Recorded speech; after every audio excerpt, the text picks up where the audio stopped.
Olá, tudo bem? Eu sou o escritor Carlos Araújo, autor do livro Um Brinde ao Nada. Aqui é a cópia, porque ele está indo para a gráfica ainda. E hoje vai ser uma conversa aqui sobre literatura. Eu digo que a gente costuma conversar sobre literatura, mas também outros assuntos.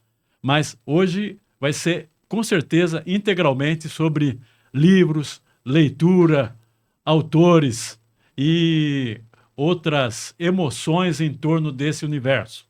E para essa conversa, nós temos aqui a presença de um convidado muito especial, que é o André J. Gomes. Ele é palestrante, ele é jornalista, ele é escritor. O André é pós-graduado em gestão estratégica da comunicação pela Escola de Comunicações e Artes da Universidade de São Paulo, a ECA-USP. O André lecionou por 11 anos na antiga Faculdade Exanc de Sorocaba, hoje Anhembi Morumbi. Ele foi secretário de Educação em Sorocaba por 11 meses e um dia, entre 2018 e 2019. Ele tem 6 livros publicados, 4 deles publicados no catálogo da Amazon. O André atualmente dedica-se à curadoria do projeto Academia de Leitura, que resgata entre jovens e adultos o hábito prazeroso de ler. André, tudo bem? Tudo ótimo, feliz, né, de estar aqui com você, meu querido amigo. Poxa vida, e seu filho, cara, eu descobri hoje que você tem um filho desse tamanho, que é seu parceiro aqui. Puxa vida, nesse projeto lindo que vocês têm, né, que é esse podcast, essas conversas, esses diálogos francos e povoados de beleza, de lembranças. Parabéns pelo projeto. Estou muito feliz de estar aqui contigo, viu, Araújo? Em família. Obrigado. E Obrigado. obrigado por aceitar o convite. Obrigado, André. E nós estamos aqui com o Lucas Lorde também para nos ajudar nessa conversa. Lucas, tá pronto? Estou pronto, tudo bem. Eu queria agradecer ao Araújo pelo convite, agradecer o André pela presença, agradecer toda a equipe do Estúdio 48 aqui. Estamos aqui em mais um episódio do Pense Comigo, um episódio muito especial. Vamos falar de literatura, falar de livros, falar de muitas histórias, porque o Pense Comigo traz convidados aqui que fazem histórias, porque histórias é para serem contadas, reveladas ao mundo. E aproveitando as pessoas que estão assistindo também, seguir o Instagram do Pense Comigo Podcast, seguir o YouTube do Estúdio 48, o YouTube também do escritor Carlos Araújo. Quando vocês forem assistir lá os vídeos, seguirem o Instagram, por favor, deem um like, porque o like é muito importante.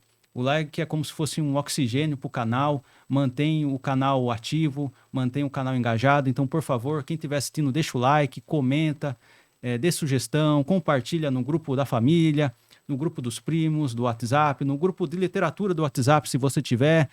E é isso aí, hoje o episódio é muito especial e vamos com tudo.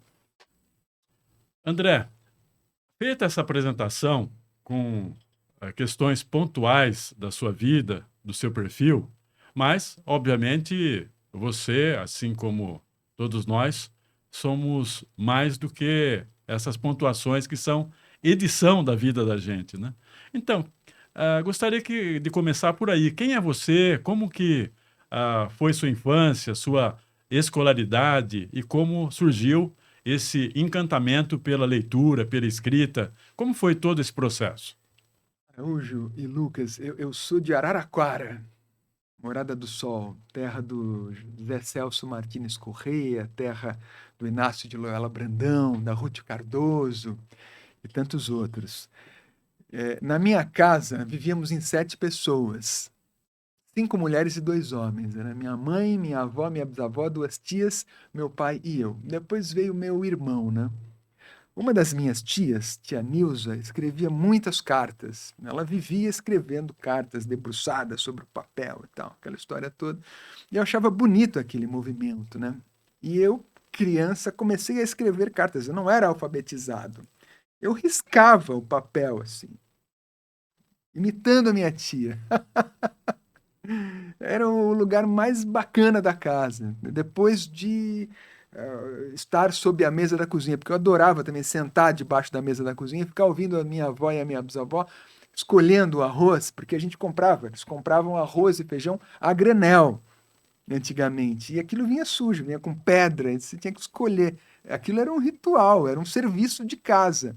Eu adorava ficar debaixo da mesa ouvindo as minhas vozes conversarem, assim como eu adorava imitar a minha tia escrevendo cartas, né? E aí um dia, a minha bisavó, dona Benedita Rosa, bateu no meu ombro assim e disse: "O que você está fazendo aí?" Eu falei: "Estou escrevendo uma carta." "Lê para mim aí, vó."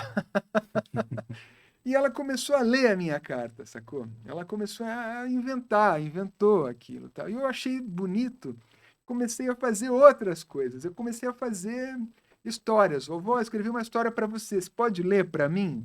E ela começou a ler para mim aquilo. A minha avó sempre foi analfabeta, minha bisavó, né? Ela era Sim. analfabeta, nunca se alfabetizou. Mas ela queria me ver feliz, entende? Então ela começou a criar histórias a partir dos meus rabiscos. Eu achei isso maravilhoso. E a minha avó, a minha bisavó, a minha mãe, as minhas tias, adoravam ler livrinho de faroeste. Você lembra daqueles livrinhos? A gente encontra isso em sebo. Lembro, Eram li uns muito. livrinhos pequenininhos, eram, enfim, geralmente autores americanos que escreviam com pseudônimos para vender aqui. No Brasil tinha também, né? Muita gente. Uhum. Marcos Rey fazia muito isso também. Pseudônimo, e escrevia aquelas histórias de Velho Oeste. Era história em Elas, quadrinhos também? não, era só Ah, só texto. texto mesmo. Era só Ah, texto, não era o Tex, né? Tex era uma história em quadrinhos, né? sim. O cara um cowboy e tal, aquela Aham. história toda. Elas iam muito. E aí minha avó começou a comprar livrinhos para mim, livrinhos infantis.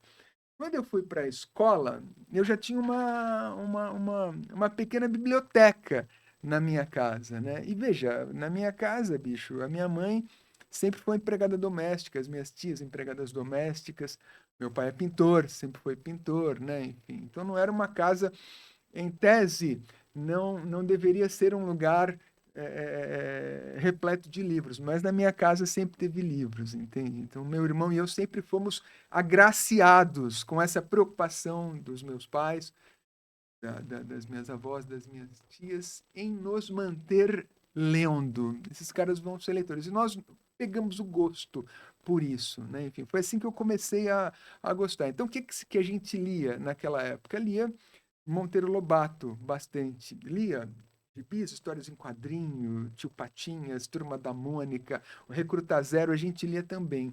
Mas Tatiana Belink, Ruth Rocha, Ana Maria Machado, esses livros que foram povoando a nossa vida, né? Enfim, de maneira que a gente foi tomando gosto pela leitura, né? Eu acho de verdade que o mundo tem piorado cada vez mais por conta da falta do hábito de leitura. Quando a gente era criança, a gente tinha em casa o hábito de ler com os mais velhos. A minha mãe lia comigo, a minha tia lia comigo. Eu fui a Araraquara recentemente e a minha tia me mostrou o meu primeiro caderno de caligrafia. Aí eu pedi e ela me deu de presente. Ela ficou com o caderno do meu irmão, mas o meu eu trouxe. Entende? Essa mulher tem lembranças da nossa formação. Ela guardou o meu caderno de caligrafia. Entende? Isso é uma coisa muito legal, isso é uma coisa muito bonita. E a gente não vê muito isso hoje, né? Não há uma preocupação dos pais, enfim, em ler em casa com os seus filhos. As telas dominaram, eu não sou nada contra as telas, TV, celular, do gênero, mas eu acho que a leitura precisa ser inserida também na vida das crianças. E isto não é tão somente um papel da escola. Isso precisa acontecer em casa. Sim. E a escola deve ser uma parceira, né, dessa família, que vai formar esse leitor. Porque o sujeito que lê, o sujeito que tem o hábito da leitura, o hábito prazeroso da leitura, ele é um sujeito mais bem resolvido. Ele tem uma amplitude maior de pensamento, de visão. A leitura ajuda, a leitura salva, né? O sujeito que não lê absolutamente nada, faça um teste, vá a qualquer multinacional e peça para o gerente mais gabaritado para ler um primeiro parágrafo do Ernest Hemingway, um primeiro parágrafo de 100 Anos de Solidão. Peça para ele ler um trecho, qualquer trecho de um romance do Ítalo Calvino. Ele vai ler inseguro, claudicante, vai balbuciar, algumas palavras ele vai pronunciar errado. Sabe por quê? Porque esse cara não tem o hábito de ler, não tem o hábito da leitura. Ah, faço muitas leituras técnicas. Não basta, meu querido, tem de ler ficção. Uma série de estudos aí que demonstram o quanto a ficção pode fazer pela sua vida intelectual, pelo seu espírito, pela sua presença no mundo. De maneira que o sujeito que não lê, não tem o hábito da leitura, tem dificuldades muito grandes de viver nesse mundo uma vida inteligente. Ele pode viver uma vida, não é?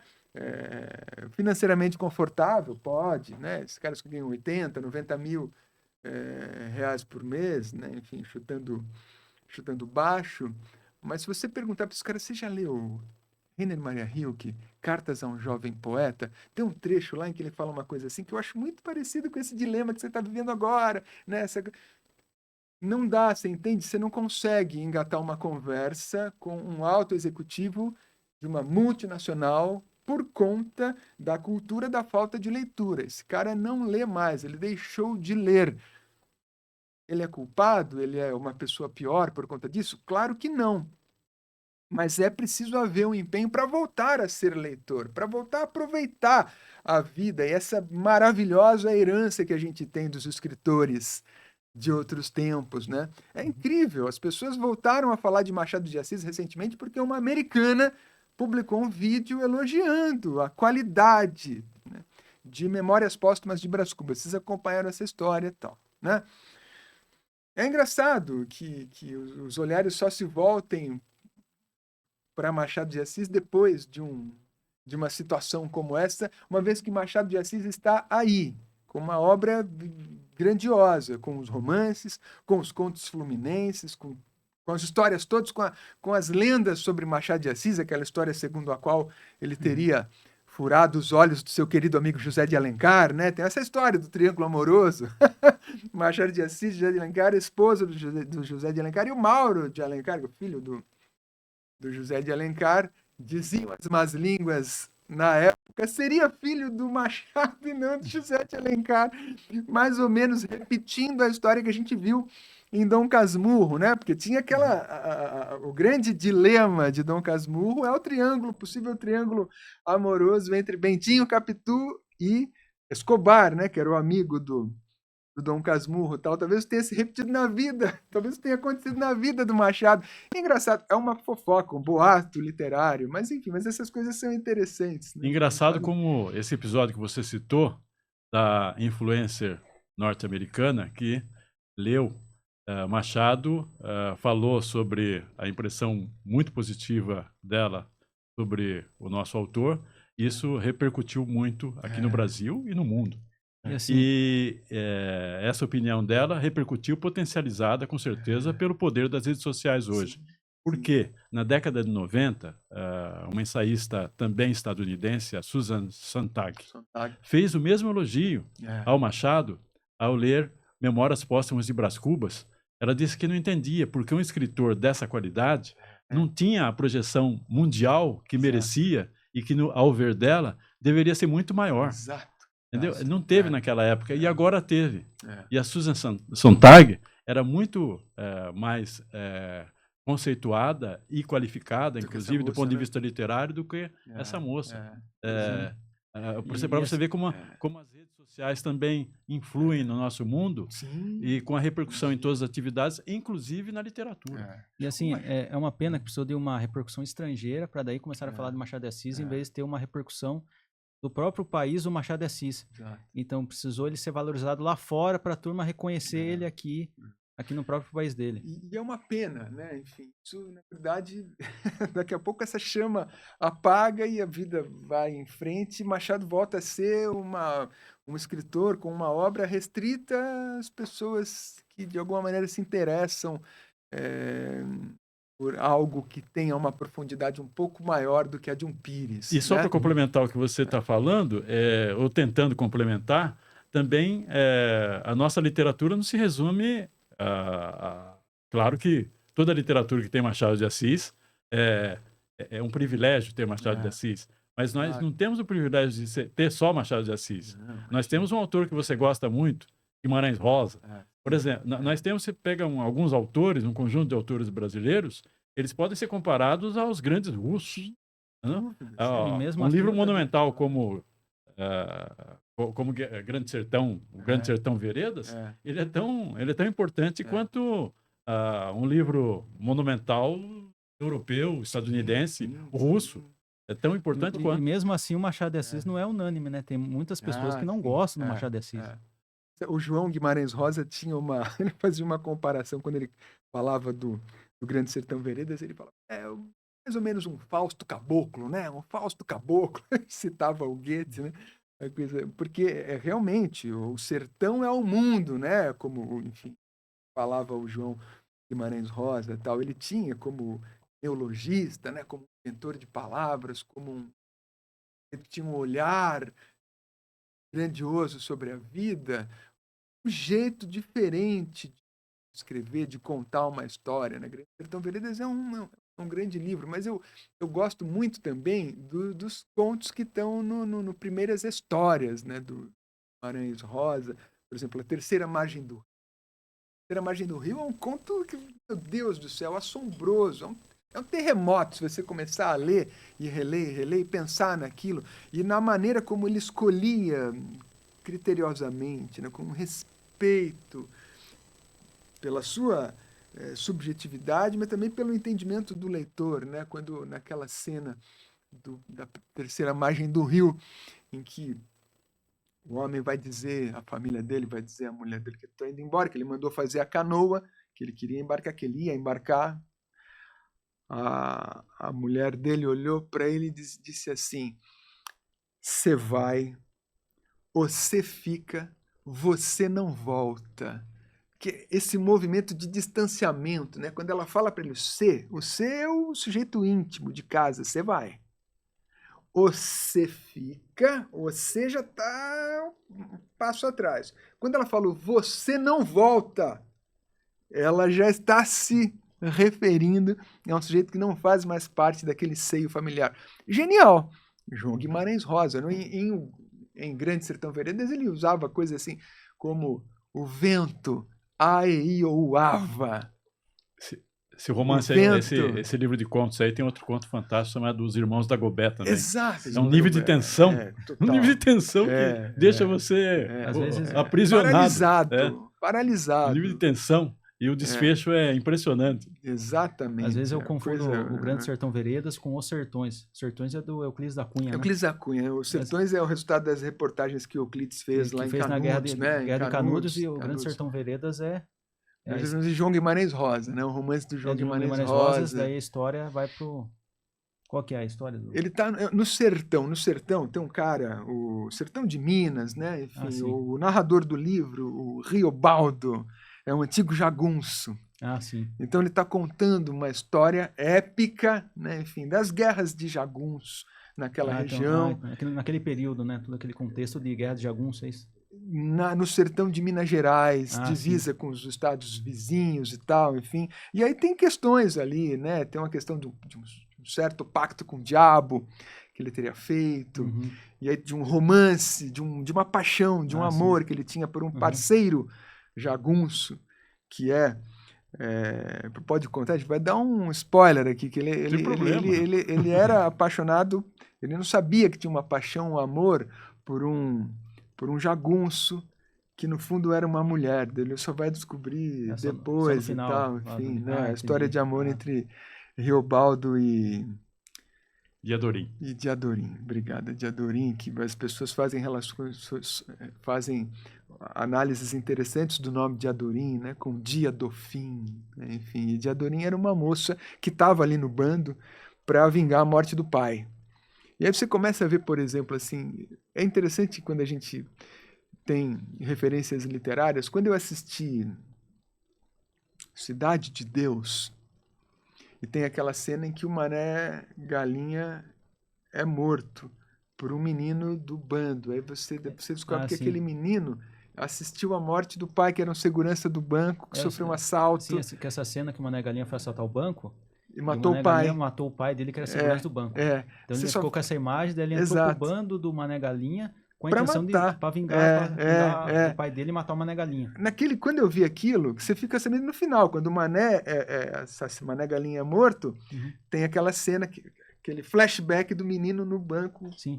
Com o pai ali assassinado. Ele tal, tentou segurança. 2 vezes. Tentou 2 vezes. A primeira, ele só feriu, daí o Mané Galinha foi pro hospital, daí a segunda ele conseguiu, e o Mané Galinha nem imaginava isso. Exato. E quando eu vi essa cena, eu me lembrei de Adorim, né, que também entrou na guerra para vingar a morte do pai. Cara, enfim, são coisas interessantes. A literatura nos faz, né, ampliar o olhar. A nossa visão é sempre panorâmica, né?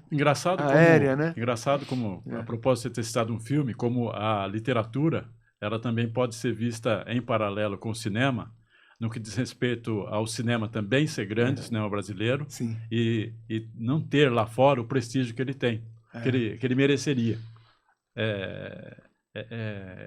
Eu ia falar engraçado, mas é estranho e é uma grande injustiça, né? Que tem a ver com o mercado, que privilegia tudo. É uma identidade também colonizadora que é histórica e é também cultural. Ao ponto de Hollywood que domina, né? E que valoriza sempre o que é da corte, né? Da antiga corte, e em detrimento do que é da antiga colônia. Não sei se um dia a gente vai superar isso, mas isso ainda continua, inclusive, nos livros. A gente que acompanha redes sociais, por exemplo, um dia eu dei uma espécie de grito na minha modesta número de seguidores. Falei, booktubers, falem também de literatura brasileira. Falem também. Aí começaram a falar, mas pouco. Aí voltou tudo ao igual. Quer dizer, começaram entre as que me seguem, né? Vi algumas falando de livros e autores brasileiros, mas parou. Aí voltam a falar só de literatura estrangeira, como se a nossa literatura não tivesse eles esquecem a qualidade merecida. Inclusive ainda hoje, a gente está falando de clássicos, mas inclusive ainda hoje, né, os autores recentes também são muito bons. Temos aí exemplos. Sim, muito. Itamar Vieira Júnior, que fez Torto Arado, exatamente, é um escritor de mão cheia, maravilhoso. Eu acho que o Torto Arado é um novo clássico. A Carla Madeira, né, que fez tudo, Rio, fez Véspera, o Jefferson Tenório, né? E eu queria recordar eu queria fazer um recorte temporal desde recente, né? Mas desde o Milton Ratum, que surgiu. Os dois irmãos. O primeiro dele foi em 89, um certo Oriente. O primeiro dele foi em 89, Um Certo Oriente. Já nasceu como clássico aquele livro. Ele parece, ele dialoga muito com os estilos narrativos da literatura hispano-americana, Um Certo Oriente, do Milton Ratum. E depois ele demorou a publicar, e quando publicou, outro clássico que foi Dois Irmãos.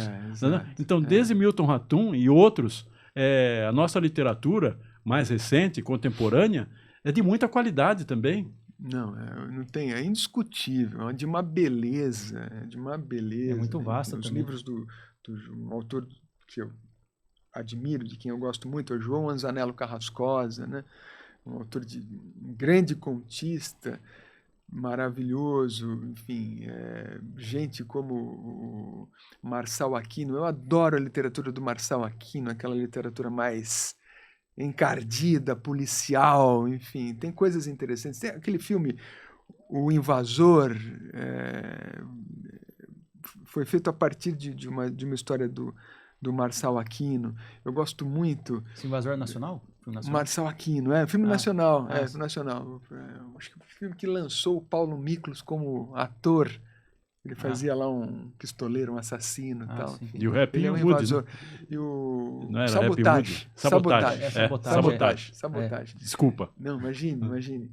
Eu gosto muito aquele autor de O Filho Eterno, como é o nome dele? Me fugiu o nome dele agora, enfim. Não, o Caio Blá? Não. O ator? O ator, ele fez o filme, né? Tem um filme do filme. Mas daqui a pouco me o lembro autor. do nome do autor. Eu me lembro do autor. É o paranaense. Não, ele é um Santa Catarina e mora no Paraná. Não vou me lembrar o nome dele agora, mas enfim, maravilhoso, né? Filho Também, Eterno é é maravilhoso. História de um pai, de um menino especial, né? Enfim. Gosto. Lembrei desse filme.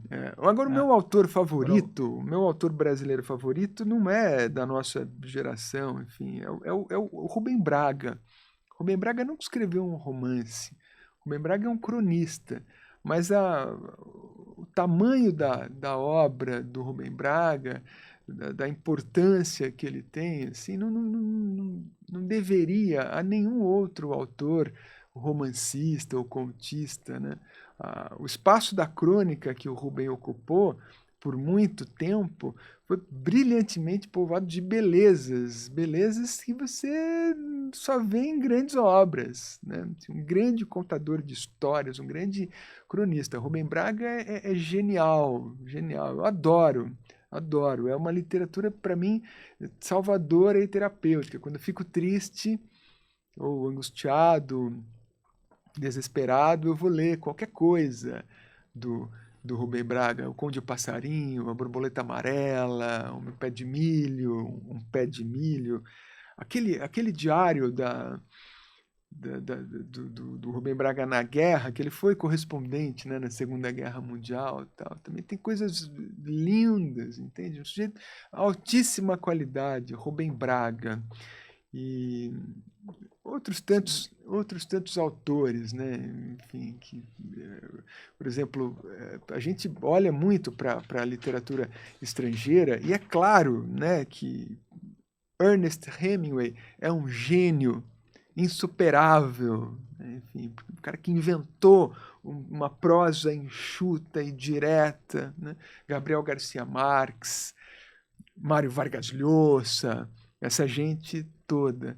Mas eu gosto muito também de Lígia Fagundes Telles, As Meninas, né? A história da Lorena, da Lia e da Lorena, Clara, Lia e Lorena, né? Uma história que foi escrita durante a ditadura militar, um livro que ela dedicou ao amor da vida dela, né? Que foi o Paulo Emílio Salles Gomes Neto, que foi o segundo marido dela. Ela foi casada com um professor dela da Faculdade de Direito, que foi o Gofredo da Silva Telles, pai do único filho dela, o Gofredinho. Se separou, você imagine, né, naquela época, uma mulher se separar do marido professor com filho e casar-se de novo, ter um casamento feliz. E uma grande, talvez a principal obra da Lígia Fagundes Telles, que seja As Meninas, ela dedicou ao amor da vida dela, que foi o Paulo Emílio, né? Ela está lá, ao Paulo Emílio. Lígia Fagundes Telles, que também tem um livro de primeira linha incrível, que tem contos assim fantásticos, que eu já vi você fazendo resenha na rede social dela. Ela tem um livro Antes do Baile Verde. Antes do Baile Verde, maravilhoso livro, né? Incrível. Lá tem todos os contos assim de uma qualidade assim equivalente todos, mas tem alguns se destacam ali de uma forma. Natal na Barca. Não? Sim. O Antes do Baile Verde também é um conto muito forte. Bonito. A relação da filha com o pai. E a luxúria, né? Ela era uma grande contista, né? Uma grande contista. A Lígia foi uma grande contista mesmo. Aquele conto, A Caçada, é um negócio espantoso. Venha ver o pôr do sol. Venha ver o pôr do sol. Ver o pôr do sol. É possível que é um dos contos de suspense / terror maiores da literatura brasileira. Ela sabia chegar no que ela chamava de cavilosidades do ser humano. Ela sabia chegar naquilo. Como Machado também sabia, né? Tocar no horror do ser humano. Né? Se a gente sabe, Clarice Lispector. Sem ser explícita, hein? Sem ser explícita. Ela não conta tudo. Ela é sutil, muitas vezes, em cenas, né? Em saber. Ela quer dizer o que o cara sente. Ela diz com gestos e com atitudes da pessoa, do personagem. sem que seja preciso ela descrever. Ela jogava lindamente com o leitor, né? Ela jogava para o leitor fazer conclusões. Da mesma maneira, Clarice Lispector. Ela não revelava tudo, assim, já deixava Não. pro leitor tentar descobrir. Não é uma coisa autoexplicativa ou didática. E também uma coisa interessante, né? O Ítalo Calvino tem aquele livro Por que Ler os Clássicos? E tem um momento lá em que ele toca naquela coisa do... As pessoas estão muito preocupadas em entender e compreender tudo. Talvez não seja para compreender, mas seja para estar ali e sentir aquilo e se deixar levar por aquela história. Não precisa compreender. Será que precisa compreender? Talvez não seja a mesma pegada de um livro didático. Ler um conto da Clarice Lispector, por exemplo, O Amor, aquele conto da Clarice Lispector que tem naquele livrinho depois... Laços de Família. Laços de Família da Clarice Lispector tem um continho lá chamado O Amor, que é a história de uma senhora casada, voltando para casa no bonde, pensando no compromisso que ela vai ter logo mais à noite, porque ela tinha que preparar o jantar, ia ter um jantar na casa dela, iam receber amigos, voltando para casa, 5, 6 horas da tarde, o bonde para ali num ponto, ela olha para fora e vê um cego mascando chiclete. E começa a ter uma crise. Ela tem uma crise. A minha leitura daquilo poxa, ela entendeu, compreendeu, sacou que aquele cego, mesmo cego, masca chiclete, porque ele tem uma vida interior rica, talvez mais rica do que a vida dela. Começa a questionar a sua própria condição de esposa, né? Game over, aquela coisa, a vida que acabou, né, neste mundo dominado pelo patriarcado, né? Enfim, eu sou homem heterossexual, mas eu sei que eu vivo num tempo, num espaço em que a maioria dos homens com quem eu convivo são híbridos de homens e lontras, são verdadeiros quadrúpedes. A lontra não é um quadrúpede, perdão, mas são verdadeiros animais de tetas, né? Enfim, um homem que não aceita o divórcio quando a sua mulher pede o divórcio, fica enrolando, muitas vezes usa de violência, é um híbrido de homem e javali. Não é um ser humano, não tem vida inteligente, é um asno, né? Com todo respeito aos asnos, às mulas, aos jumentos que nos prestaram grandes serviços, inclusive durante as guerras, né? Levavam doentes por vales e buracos e caminhos pelos quais outros veículos não passariam, né? Enfim, nós vivemos num tempo, cara, em que o homem precisa se reinventar, o ser masculino precisa se reinventar. Porque ele é um híbrido de humano com burro. Sabe como é que é? É aquela coisa. É pela falta de leitura? Talvez seja também. Pela falta de educação? Talvez seja também. Veja os motoristas de Porsche, Lamborghinis e outros carros caros aqui em Sorocaba. São verdadeiros animais que precisam urrar como urra uma onça para determinar o seu espaço no meio do mato. Eles precisam parar Eles têm aquele instinto selvagem. Eles vão parar no estacionamento da droga raia e acelerar fundo para todo mundo ao redor entender. Por um astronauta que esteja trabalhando numa estação espacial nos quintos dos infernos, para que esse cara ouça que, olha, ele tem um cara que tem um Porsche, conseguiu comprar um Porsche. Eu não estou generalizando. Deve haver vida inteligente entre aqueles que compram um Porsche, mas, em geral, são pessoas que precisam impor a sua masculinidade, que é uma masculinidade horrorosa, né? Você precisa provar que você é mais homem do que o outro a partir do dinheiro que você tem para comprar um Porsche, ou sei lá, num bar ou em qualquer outro ambiente. E acionar você o ronco do motor. Aciona o ronco do motor para anunciar: eu sou melhor do que vocês todos porque eu tenho dinheiro para comprar um Porsche. Aí vão dizer assim: mas esse cara, o André, é invejoso. Pô, sou mesmo, cara. Eu tenho inveja de quem tem mais dinheiro do que eu. Eu tenho, não tenho problema em assumir. Tem uma puta de uma inveja, cara, de quem tem mais dinheiro do que eu.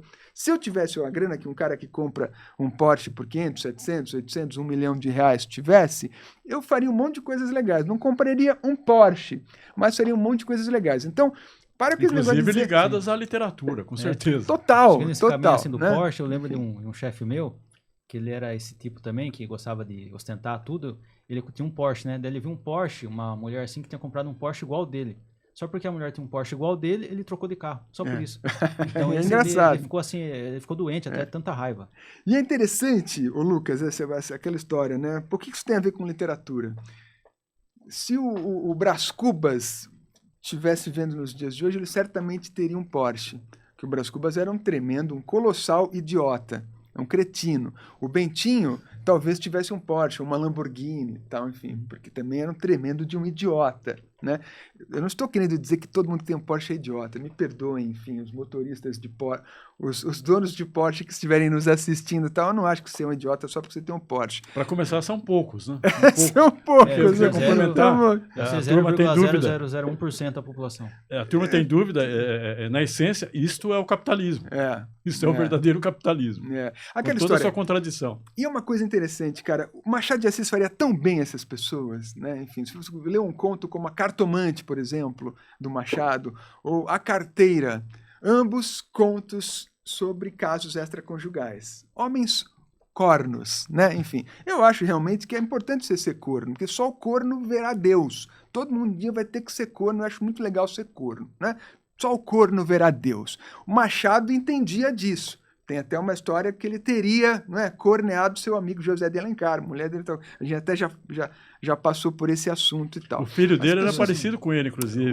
Diziam que o Mauro o de filho Alencar não reconhecido, mas que diziam que era filho dele. No questão, livro, na vida real. Na ele vida tinha real, um o filho livro do José de Alencar, o Mauro, né? É. Aliás, aquele contista maravilhoso mineiro escreveu um livro chamado O Filho de Machado de Assis. Ele brinca com essa questão. Foi o Ivan, aquele contista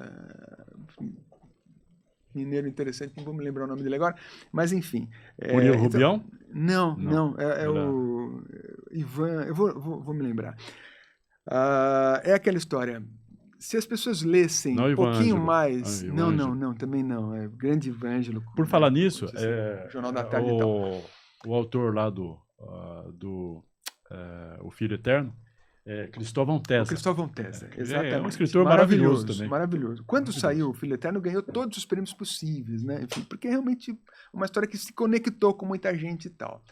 Se a gente lesse um conto como A Cartomante, que é sobre um caso extraconjugal que tem um final trágico, ou A Carteira, que também é sobre um final trágico, se você não conhece Machado, se você não tiver lido aquilo, muito possivelmente você vai achar que aquilo foi escrito hoje, né? Porque é muito moderno, é muito fluente, é muito bem feito, bem construído. Machado temporal, era genial.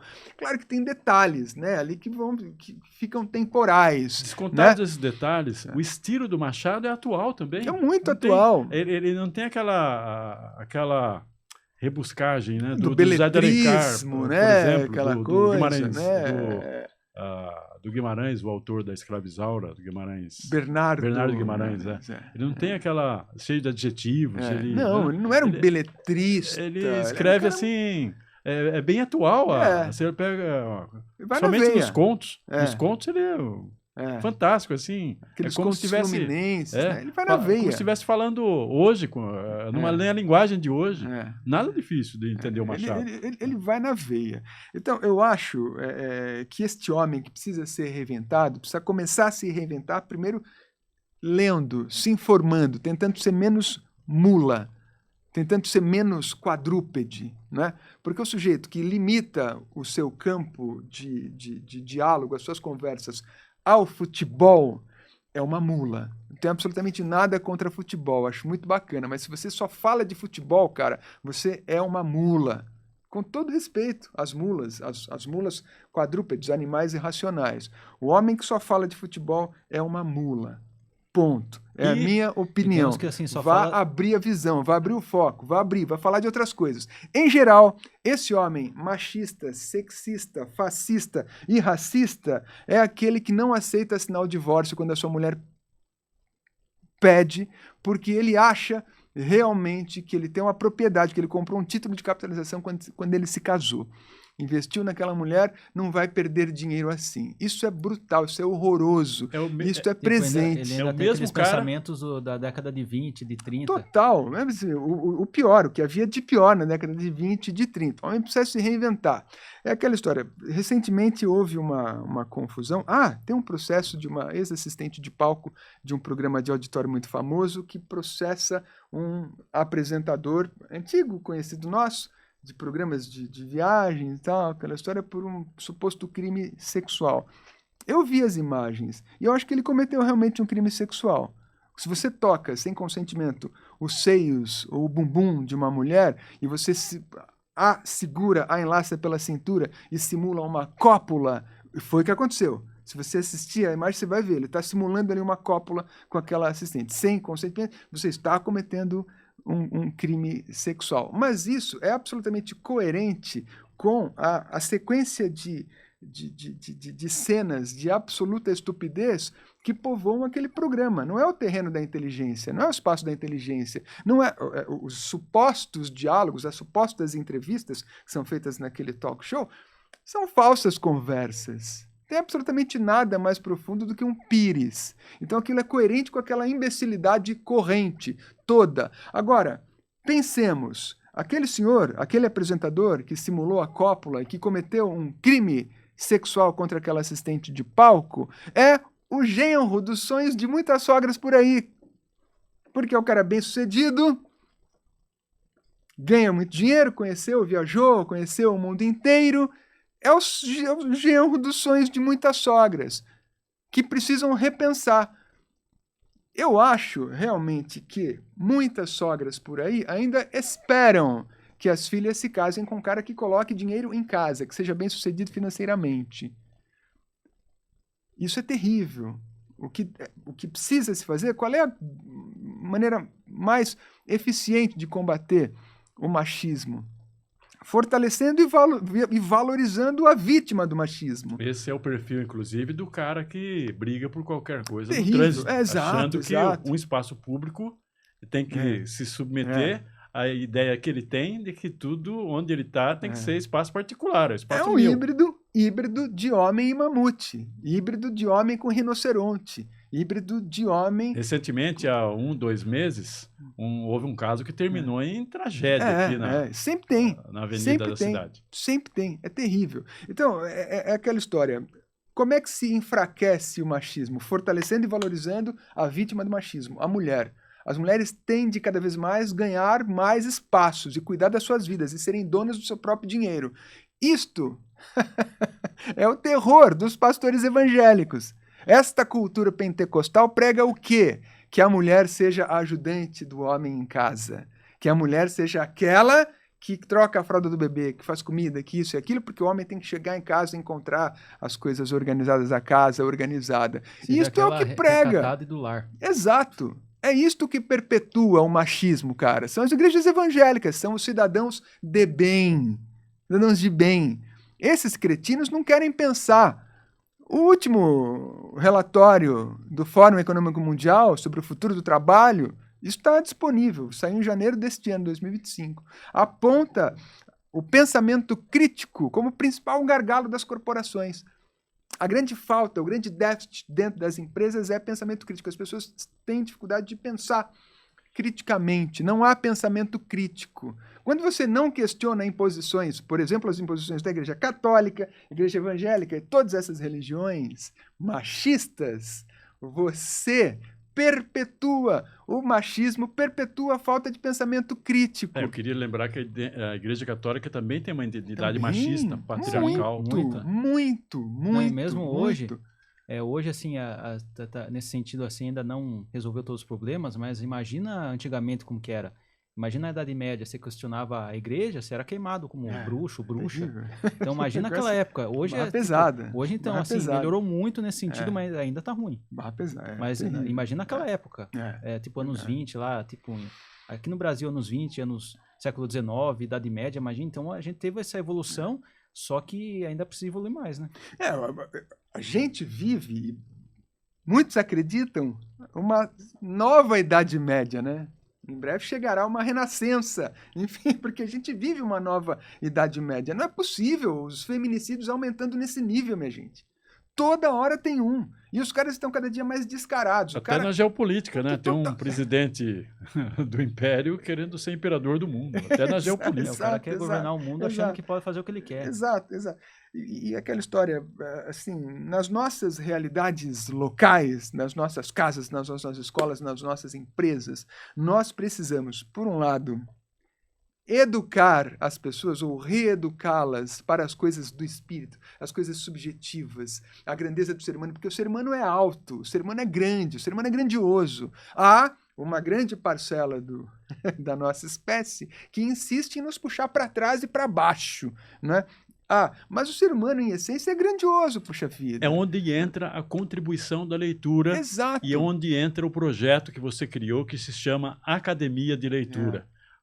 Gostaria que você falasse desse projeto, que, Legal. pelo que eu entendo, é inédito. Nunca vi alguém empenhado assim com esse sistema de enviar textos aos leitores e leitoras. Pois é. Conta, como é que funciona esse projeto? Como é que nasceu e como é que ele está funcionando? E quantas curiosidades que os retornos que você tem recebido? A Academia de Leitura, Araújo, é um projeto que nasceu da nossa vontade de ajudar as pessoas a se tornarem leitoras de novo, a recuperarem aquele prazer da leitura. Quando a gente é alfabetizado, você lembra quando nós somos alfabetizados na escola, quando a gente aprendeu a decodificar aquilo, a entender, a juntar as letras, as palavras e a ler uma frase, a gente corria para casa e contava para a mãe da gente, para o pai, olha, eu sei ler aqui, olha, padaria e tal. Aí na rua, você olhava uma placa, queria ler, aquilo era um prazer. Tipo, eu lembro quando eu fiz o meu primeiro A, assim, eu fui contar pra minha mãe, eu fiz o A, que é o B, olha como que eu fiz, eu tava maior orgulhoso, assim. Maravilhoso, nossa. né? Eu fazia bem bonitinho, assim, ó, o A, o B, o C, olha como eu sei o alfabeto. Quando a gente via aquela mágica acontecendo, entendia uma coisa, então, enfim,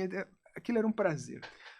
A gente envelhece, com o tempo a gente vai perdendo, por algum motivo, ou por uma série de motivos, muitas pessoas vão perdendo o gosto pela leitura. Eu conheço muita gente que me diz assim, eu não sou de ler. Já viu? Eu não sou de ler. Eu prefiro ouvir um podcast, eu prefiro ouvir um audiobook, não sou de ler.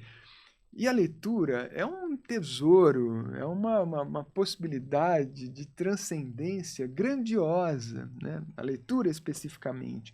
Então, a Academia de Leitura nasceu para tentar ajudar as pessoas a retomarem esse prazer da leitura. Lógico, o cara perdeu a capacidade de foco, de concentração, ele não consegue ler um livro num clube de leitura, por exemplo, ele não acompanha. E aí a Academia de Leitura seleciona trechos, a gente faz uma curadoria, a gente seleciona trechos de romances ou contos, crônicas, e toda manhã manda para esse cara com uma orientação de leitura. Sei lá, por exemplo, trecho de uma crônica do Rubem Braga chamada O Mato. Tem um trecho e uma orientação. Leia 2 vezes seguidas, de preferência em voz alta, pausadamente, respirando com tranquilidade e com 10 segundos de silêncio entre cada leitura. Como na academia de ginástica, você vai fazer uma série de braço, você faz 3 vezes, dá aquela paradinha, aquele intervalo. É exatamente isso. Todas as manhãs, como se a gente fosse um personal trainer chegando na sua casa junto com o café da manhã, com um exercício ali, né? E aí, nos primeiros 30 dias, a academia já tem 6 meses. Esse trabalho vai sendo renovado a cada 30 dias. Nos primeiros 30 dias, os autores que a gente trabalhou foram Rubem Braga, Machado de Assis, Gabriel Garcia Marques, Hemingway, José Mauro de Vasconcelos, maravilhoso, Meu Pé de Laranja Lima, Albert Camus, Fernando Sabino, Jim Dodge, daquele livro lindo, Fup, sobre aquela pata, aquele livro que virou, que tem cultuadores no mundo inteiro, Jim Dodge, Marcos Rey, maravilhoso Marcos Rey, né, de Malditos Paulistas, Memórias de um Gigolô, Marcos Rey, justamente esquecido. Edmundo Donato, né? Uhum. Que tem uma história trágica dele, sofreu de lepra, né, na juventude, injustamente esquecido, maravilhoso. Tinha o grande autor daqueles livros da série Vagalume, né, da editora Ática, que iniciou muita gente na leitura. Marcos Rey, Dostoiévski, Itamar Vieira Júnior, George Orwell, Drummond, Carlos Drummond de Andrade, Jorge Amado, Carla Madeira, Luiz Pirandello, Truman Capote, Lígia Fagundes Telles, Muriel Barbery, daquele livro A Elegância do Ouriço, né, que ficou muito famoso, Henry Miller, João Guimarães Rosa, John Fante, de Pergunte ao Pó, né, enfim, Clarice Lispector, João do Rio, maravilhoso João do Rio, mulato, gay, né, que viveu no início do século no Rio de Janeiro, foi o único cara que se posicionou contra a xenofobia aos portugueses. Também justamente esquecido.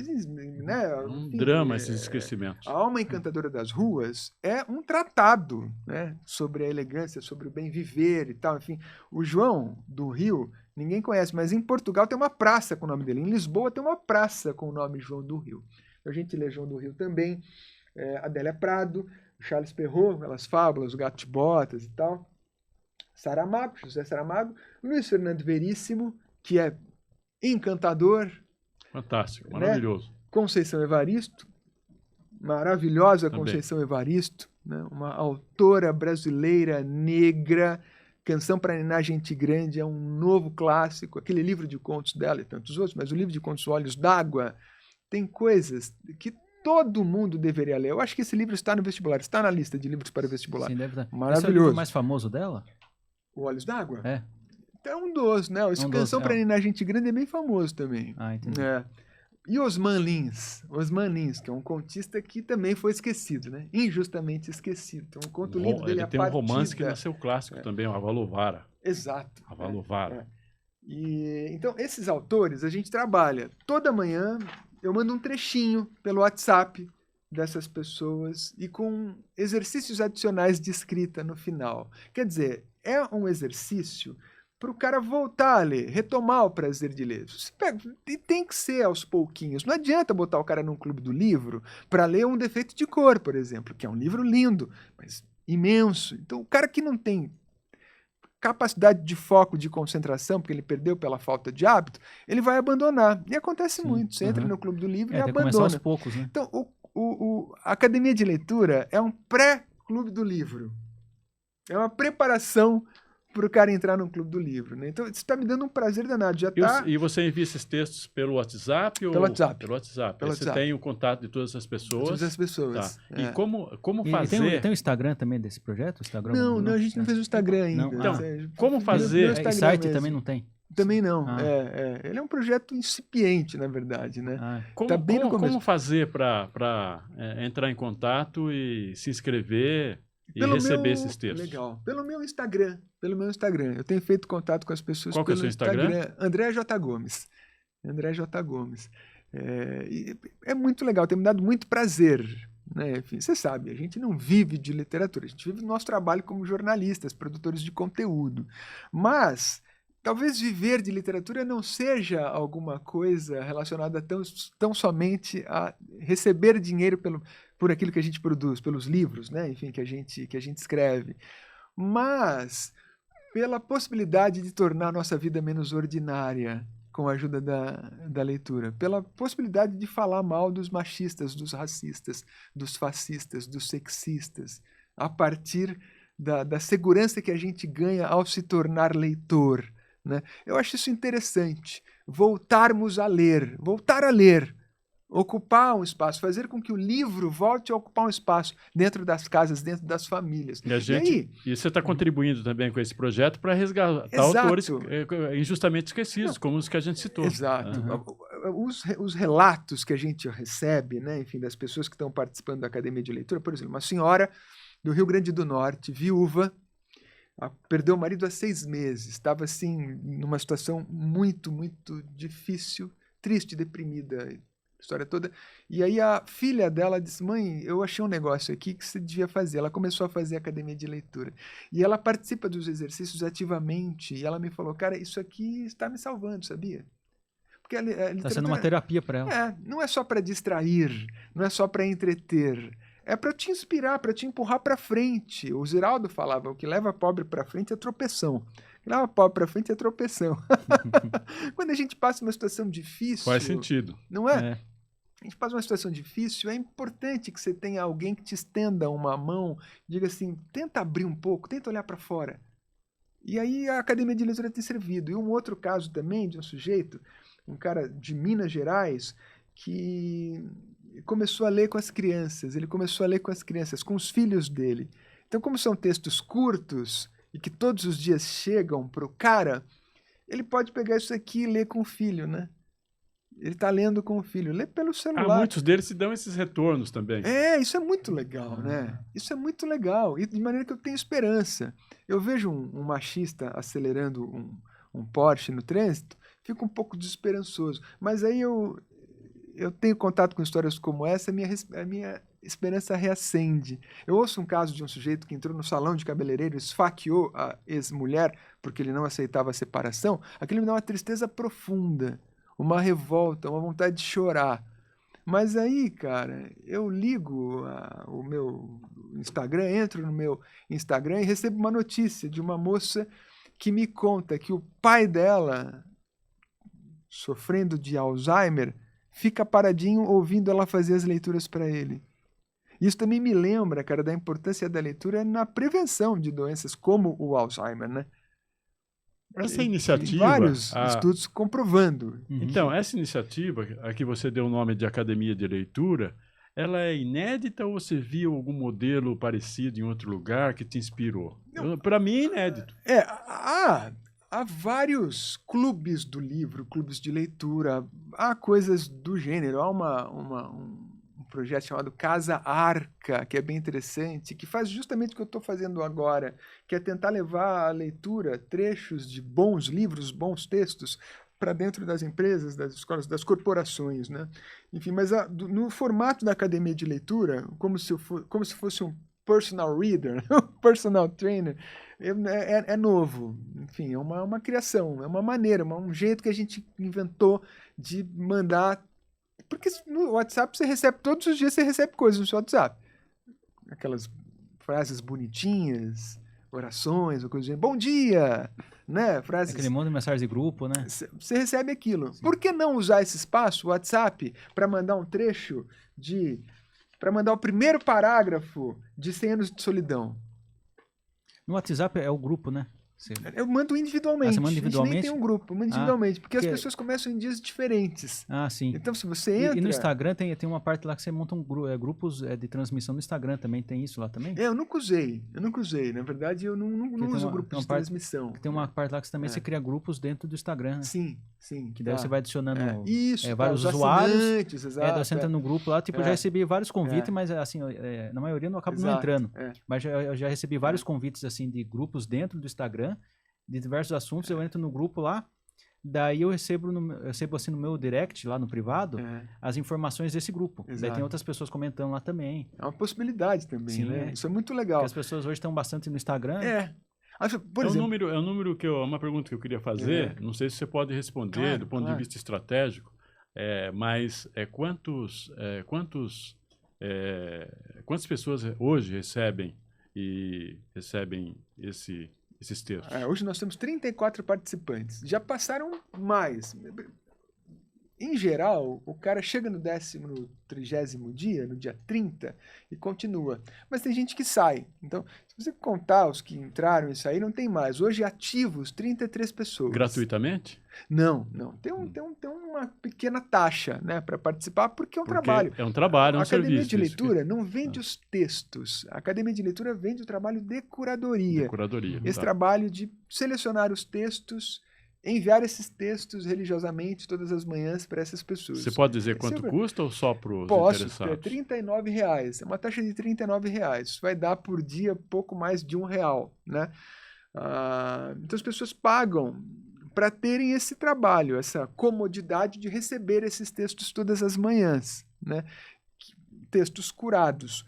Aquela história, uma coisa que afasta muito as pessoas da leitura são textos mal feitos, né? Às vezes a gente vê um texto truncado, aqueles textos de e-mail, empresa, tal, o cara não sabe escrever, é um texto ruim, né? Enfim, aquilo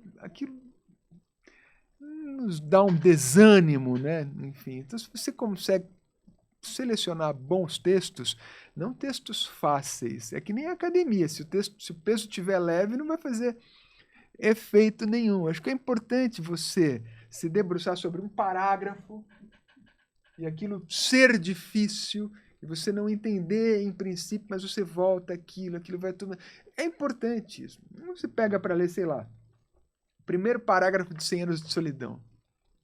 É maravilhoso. O Gabo tem não é uma lenda, ele contava, ele datilografava, né?